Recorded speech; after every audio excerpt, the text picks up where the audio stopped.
200 से ज्यादा fighter plane Iran पर नजर गड़ाए हुए हैं।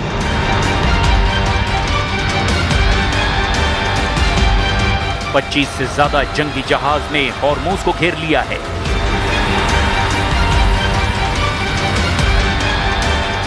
ईरान के खिलाफ नाकेबंदी को 2 हफ्ते से ज्यादा हो गया है।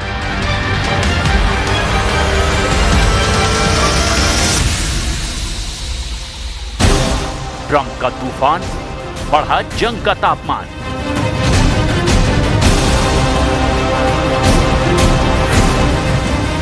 Operation Epic Fury 2.0 launch.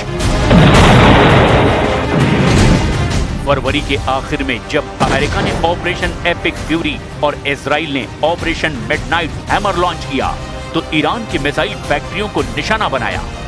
Tehran के न्यूक्लियर साइट पर अटैक किए, खार्क द्वीप पर हमले हुए, स्ट्रेट ऑफ हॉर्मूज में नाकेबंदी हुई। ट्रंप ने कहा, हम ईरान को न्यूक्लियर हथियार नहीं बनाने देंगे, लेकिन अब बात नेगोशिएशन पर अटकी हुई है। पाकिस्तान में जेडी वेंस की अगुवाई में बातचीत फेल हो गई। ईरान ने अमेरिका की शर्तों को मानने से ही इनकार कर दिया। सवाल ये, अब आगे क्या होगा? 2 दिन में ट्रंप ने सोशल मीडिया पर 2 पोस्ट जारी किए। एक पोस्ट में ईरान पर अमेरिका की शर्त मानने का दबाव बनाया, ईरान को समझदार होने की सलाह दी और खुद को बैड गाय बताते हुए दूसरे पोस्ट में युद्ध की चेतावनी दी और ऐसे तूफान के आने का दावा किया जिसे रोका नहीं जा सकता। आखिर ट्रंप का इरादा क्या है? ट्रंप का टारगेट हॉर्मूज नहीं है। ट्रंप की राह में सबसे बड़ा रोड़ा है ईरान। ट्रंप को सिर्फ ईरान को तोड़ना नहीं है, वो चाहते हैं ओपेक पर कंट्रोल। ओपेक पर कंट्रोल का मतलब है मिडिल ईस्ट के पूरे तेल कारोबार पर कंट्रोल। ओपेक कंट्रोल हुआ तो अमेरिका तेल की कीमतों को अपने हिसाब से मैनिपुलेट कर पाएगा। ओपेक में सऊदी अरब सबसे बड़ा तेल उत्पादक है। दूसरा सबसे बड़ा तेल उत्पादक यूएई ओपेक से बाहर हो गया है, जबकि तीसरा सबसे बड़ा तेल उत्पादक ईरान अमेरिका के काबू से अभी भी बाहर है। ईरान अमेरिका की शर्तें मानने को तैयार नहीं है। अमेरिका नहीं चाहता कि ईरान परमाणु ताकत हासिल कर ले, नहीं तो वो अमेरिका के रडार से भी बाहर हो जाएगा। You cannot let Iran have a nuclear weapon, and that supersedes everything else.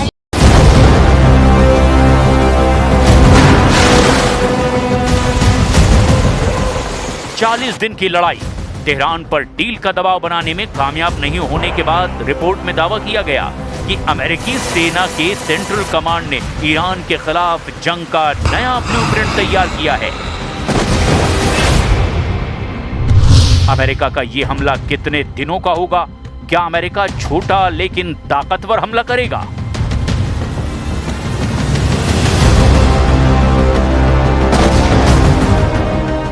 America का मकसद ईरान को डील के लिए झुकाना है।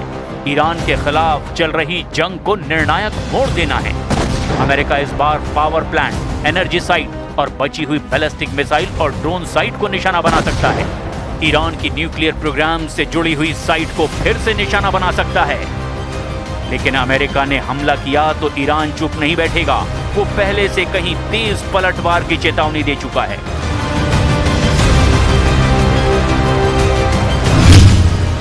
ईरान युद्ध की शुरुआत से ही इलाके के देशों, खासकर खाड़ी देशों को चेतावनी देता रहा कि जीसीसी देशों पर ईरान के हमले की वजह अमेरिका की मौजूदगी है।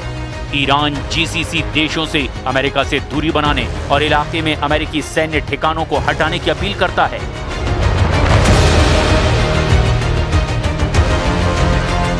अमेरिका और ईरान में जंग का काउंटडाउन शुरू हो चुका है। अमेरिकी सेंट्रल कमांड ने ट्रंप को पूरा ब्लूप्रिंट भी दिखा दिया है, लेकिन इस बीच एक बम व्हाइट हाउस में फूटा है। अमेरिका के उपराष्ट्रपति जेडी वेंस ने रक्षा मंत्री पीट हेग्सेथ के दावों पर ही सवाल खड़े कर दिए हैं। जेडी वेंस ने पूछा कि क्या ट्रंप के सामने जंग की जो सुनहरी तस्वीर पेश की जा रही है, क्या वो सचमुच हकीकत है? और क्या पेंटागन ने अमेरिकी मिसाइल भंडारों में आई भारी कमी को कम करके दिखाया है?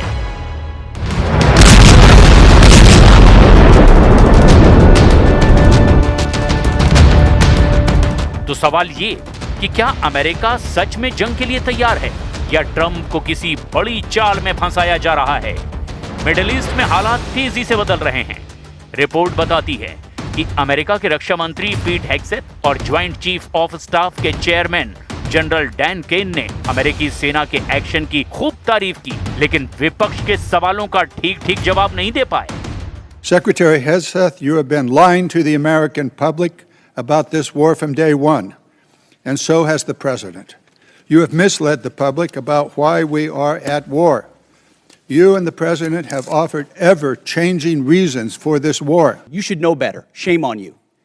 Calling this a quagmire 2 months in.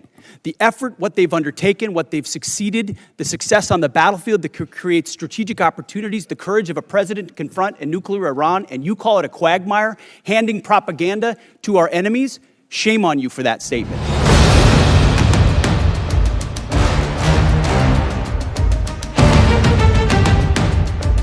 अमेरिकी सेंट्रल कमांड ईरान के खिलाफ जंग की नई तैयारी कर चुका है।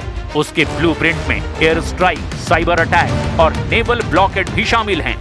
खाड़ी में अमेरिकी युद्धपोत तैनात हैं, फाइटर जेट हाई अलर्ट पर हैं और ईरान के खिलाफ अब सिर्फ एक ऑर्डर का इंतजार है। लेकिन जैसे जैसे हमला करीब आता दिखाई दे रहा है, वैसे वैसे अमेरिका के अंदर ही सवाल खड़े होने लगे हैं। अमेरिका के उपराष्ट्रपति जेडी वेंस ने ही बड़ा आरोप लगा दिया। मतलब साफ है कि अमेरिका के भीतर ही जंग को लेकर एक बड़ी खींचतान चल रही है।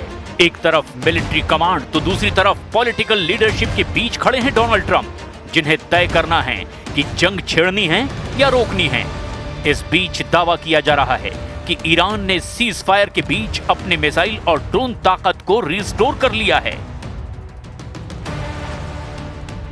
इस सीज फायर के बीच ही ईरान के नेता पुतिन से भी मिलाए हैं, जो कि ट्रंप की बड़ी टेंशन है। ईरान के खिलाफ ऑपरेशन से पहले ट्रंप ने पुतिन से 90 मिनट बात की है। इस बातचीत में दोनों के बीच ईरान और यूक्रेन को लेकर बात हुई। तो क्या ट्रंप ने ईरान पर हमले से पहले ही अब पुतिन से ऑर्डर ले लिया? क्या इस बातचीत में ईरान का न्यूक्लियर मसला तय हुआ है? क्या रूस ईरान के यूरेनियम को अपने कब्जे में लेने जा रहा है? सीज फायर के बीच पुतिन और ईरान की बढ़ती नजदीकियां अब अमेरिका के लिए नई चिंता की बात बन चुकी है।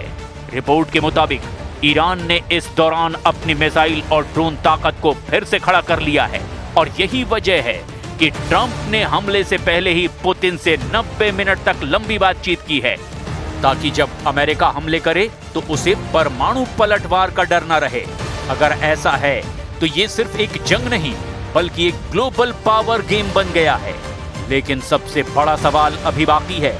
व्हाइट हाउस में बैठे ट्रंप क्या पूरी सच्चाई जानते हैं,